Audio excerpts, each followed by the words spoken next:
ఐక్యరాజ్య సమితి భద్రతా మండలి పలు దేశాల మధ్య మాటల యుద్ధానికి వేదికగా నిలిచింది. హమాస్ మీద ఇజ్రాయెల్ దాడులను ఖండించిన పాకిస్తాన్కు గట్టిగా జలకిచ్చింది ఇజ్రాయెల్. లాడించొచ్చింది మీ గడ్డ మీదనే కదా, మీరా మాకు న్యాయం చెప్పేది అంటూ ఇజ్రాయెల్ నిలదీసింది. ఒకప్పుడు ఉగ్రవాదానికి సింహాసనం కట్టిన నేల పాకిస్తాన్.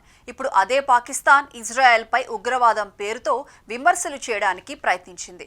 కానీ బిన్ లాడెన్ చరిత్రను గుర్తు చేసిన ఇజ్రాయెల్ ప్రతినిధి పాక్ని బహిరంగంగానే నిలదీశారు.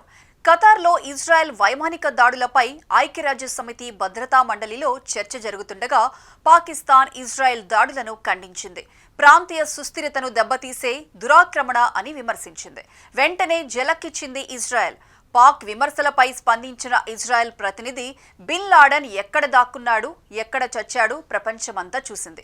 మీరా మాకు న్యాయం చెప్పేది అంటూ పాక్ ప్రతినిధి వైపు నేరుగా వేలెత్తి చూపుతూ ప్రశ్నించారు. విదేశీ గడ్డపై ఉగ్రవాదులను ఎందుకు లక్ష్యంగా చేసుకున్నామని అంటారా? అసలు అంతర్జాతీయ ఉగ్రవాదులకు మీ నేలపై ఎందుకు ఆశ్రయం ఇచ్చారు అంటూ పాక్ రాయబారి అసీం ఇఫ్తికార్ అహ్మద్ను నిలదీశారు ఇజ్రాయెల్ శాశ్వత ప్రతినిధి డానీ డానన్. హమాస్ పై తమ దాడులు కూడా న్యాయమేనని 2001 సెప్టెంబర్ 11న దాడుల తర్వాత భద్రతా మండలి ఆమోదించిన తీర్మానాన్ని సాక్షిగా చూపారు.